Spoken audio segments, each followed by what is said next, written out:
مشتاق احمد یوسفی دھیرج گنج کا پہلا یادگار مشاعرہ 7واں حصہ تلوار دیکھ کر قسمت کا حال بتانے والا۔ حالانکہ ان کا اپنا گھر پختہ اور اسکول نیم پختہ تھا، لیکن مولوی مظفر نے اپنی دیانت اور قرون اولیٰ کے مسلمانوں کی سادگی کا نمونہ پیش کرنے کی غرض سے اپنا دفتر ایک کچے ٹن پوش مکان میں بنا رکھا تھا۔ سلیکشن کمیٹی کا اجلاس اسی جگہ ہونے والا تھا۔ بشارت سمیت کل 3 امیدوار تھے۔ باہر دروازے کے بائیں طرف ایک بلیک بورڈ پر چاک سے یہ ہدایات مرقوم تھیں: نمبر 1، امیدوار اپنی باری کا انتظار صبر و تحمل سے کریں۔ نمبر 2، امیدواروں کو سفر خرچ اور بھتہ ہرگز نہیں دیا جائے گا۔ ظہر کی نماز کے بعد ان کے طعام کا انتظام یتیم خانہ شمع الاسلام میں کیا گیا ہے۔ نمبر 3، انٹرویو کے وقت امیدوار کو مبلغ 1 روپے چندے کی یتیم خانے کی رسید پیش کرنا ہوگی۔ اور نمبر 4، امیدوار حضرات براہ کرم اپنی بیڑی بجھا کر اندر داخل ہوں۔ بشارت جب انتظار گاہ یعنی نیم کی چھاؤں تلے پہنچے تو کتا ان کے جلو میں تھا۔ انہوں نے اشاروں کنائیوں سے کئی بار اس سے رخصت چاہی، مگر وہ کسی طور ساتھ چھوڑنے پر آمادہ نہ ہوا۔ نیم کے نیچے وہ ایک پتھر پر بیٹھ گئے تو وہ ان کے قدموں میں آن بیٹھا۔ نہایت مناسب وقفوں سے دم ہلا ہلا کر انہیں ممنون نگاہوں سے ٹکر ٹکر دیکھ رہا تھا۔ اس کا یہ انداز انہیں بہت اچھا لگا اور اس کی موجودگی سے انہیں کچھ تقویت سی محسوس ہونے لگی۔ نیم کے سائے میں ایک امیدوار جو خود کو الہ آباد سے کا ایل ٹی بتاتا تھا، اکڑوں بیٹھا تنکے سے ریت پر ایک تکسیر یعنی 20 کا مبارک نقش بنا رہا تھا، جس کے خانوں کے عدد کو کسی طرف سے بھی گنا جائے حاصل جمع 20 ہی بنتا تھا۔ تسخیر زن اور افسر کو رام کرنے کے لیے یہ نسخہ تیر بہدف سمجھا جاتا تھا۔ کان کے پیچ و خم میں جو سوالیہ نشان کے اندر ایک اور سوالیہ نشان بنا ہوا تھا، ان دونوں کی درمیانی گھائی میں اس نے عطر خس کا پھویا اڑس رکھا تھا۔ زلف بنگال ہیئر آئل سے کی ہوئی سینچائی کے ریلے جو سر کی فوری ضروریات سے زائد تھے، پیشانی پر بہہ رہے تھے۔ دوسرا امیدوار جو کالپی سے آیا ہوا تھا، خود کو علی گڑھ کا بی ٹی بتلاتا تھا۔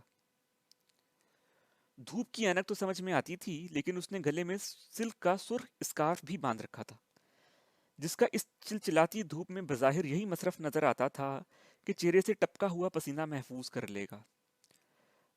اگر ان صاحب کا وزن 100 پاؤنڈ کم ہوتا اور وہ سوٹ جو وہ پہن کر آئے تھے بالکل فٹ نظر آتا۔ قمیض کے 2 نیچے کے بٹن اور پتلون کے 2 اوپر والے بٹن کھلے ہوئے تھے۔ صرف سولر ہیٹ صحیح سائز کا تھا۔ فیروزے کی انگوٹھی بھی غالباً تنگ ہو گئی تھی، اس لیے کہ انٹرویو کے لیے آواز پڑی تو جیب سے نکال کر چھنگلیاں میں پہن لی انہوں نے۔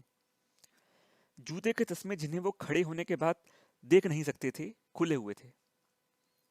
کہتا تھا گول کیپر رہ چکا ہوں۔ اس تن و توش کے باوجود خود کو نیم کے 2 شاخے میں اس طرح فٹ کیا تھا کہ دور سے ایک وی نظر آتا تھا، جس کی ایک نوک پر جوتے اور دوسرے پر ہیٹ رکھا ہوا تھا۔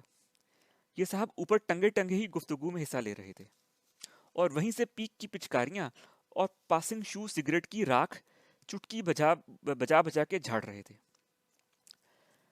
ذرا دیر بعد بشارت کے پاس ایک جنگم فقیر آن بیٹھا۔ جنگم فقیر ایسے فقیر کو کہا جاتا ہے جس کے سر پر جٹائیں، ہاتھ میں سونٹا اور پاؤں میں زنجیر ہوتی تھی، ہاتھ میں ایک گھنٹی ہوتی تھی جسے بجاتا پھرتا تھا۔ اپنا سونٹا ان کے ماتھے پہ رکھ کے کہنے لگا، قسمت کا حال بتاتا ہوں پاؤں کے تلوے دیکھ کر، اب یہ جوتے اتار، نہیں تو سالے کو یہیں بھسم کر دوں گا۔ بشارت نے انہیں پاگل سمجھ کے منہ پھیر لیا، لیکن جب اس نے نرم لہجے میں کہا، بچہ تیرے پیڑوں پہ تل اور سیدھی بغل میں مسا ہے، تو انہوں نے خوفزدہ ہو کے جوتے اتار دیے، اس لیے کہ یہ بالکل صحیح نشاندہی کی تھی۔ ذرا دور ایک بڑ کے پیڑ کے نیچے تیسری جماعت کے لڑکے ڈرل کر رہے تھے۔ اس وقت ان سے ڈنڈ لگوائے جا رہے تھے۔ پہلے ہی ڈنڈ میں ہوں کہتے ہوئے سر نیچے لے جانے کے بعد صرف 2 لڑکے ہتھیلیوں کے بل اٹھ پائے، باقی ماندہ وہیں دھول میں چھپکلی کی طرح پٹ پڑے رہے اور گردن موڑ موڑ کر بڑی بیچارگی سے ڈرل ماسٹر کو دیکھ رہے تھے، جو انہیں تانا دے رہا تھا کہ تمہاری ماؤں نے تمہیں کیسا دودھ پلایا ہے۔ دروازوں پر سرکنڈوں کی چک پڑی تھی، جس کا نچلا حصہ جھڑ چکا تھا، ستلی کی لڑیاں لٹکی رہ گئی تھیں۔ سب سے پہلے الیگ امیدوار کو اس طرح آواز پڑی جیسے عدالت میں فریقین مقدمہ کے نام ماں ولدیت پکارے جاتے ہیں۔ پکارنے کے انداز سے ظاہر ہوتا تھا گویا 100-200 امیدوار ہیں جو 1.5-2 میل دور کہیں بیٹھے ہیں۔ امیدوار مذکور نیم کی غلیل پر سے دھم سے کود کر سولر ہیڈ سمیت دروازے میں داخل ہونے والا تھا کہ چپراسی نے روک لیا۔ اس نے یتیم خانے کے چندے کی رسید طلب کی اور پاسنگ شو کی ڈبیا جس میں ابھی 2 سگریٹ باقی تھے بصیغہ خراج دھروا لی، پھر جوتے اتروا کر بحالت رکوع اندر لے گیا۔ 50 منٹ بعد دونوں باہر نکلے۔ چپراسی نے دروازے کے پاس رکھی ہوئی چوبی گھوڑی میں معلق گھنٹے کو ایک دفعہ بجایا، جس کا مقصد اہلیان قصبہ اور امیدواروں کو مطلع کرنا تھا کہ پہلا انٹرویو ختم ہوا۔ باہر کھڑے ہوئے لڑکے خوب تالیاں بجا رہے تھے۔ اس کے بعد الہ آبادی امیدوار کا نام پکارا گیا اور وہ 20 کا نقش مٹا کر لپک جھپک اندر چلا گیا۔ پھر چپراسی نے باہر آ کر گھنٹے پر دوبارہ اتنی زور سے ضرب لگائی کہ قصبے کے تمام مور چنگھاڑنے لگے۔ ہر انٹرویو کا دورانیہ وہی تھا جو اسکول کے گھنٹوں کا۔ چپراسی نے آنکھ مار کر بشارت کو اندر چلنے کا اشارہ کیا۔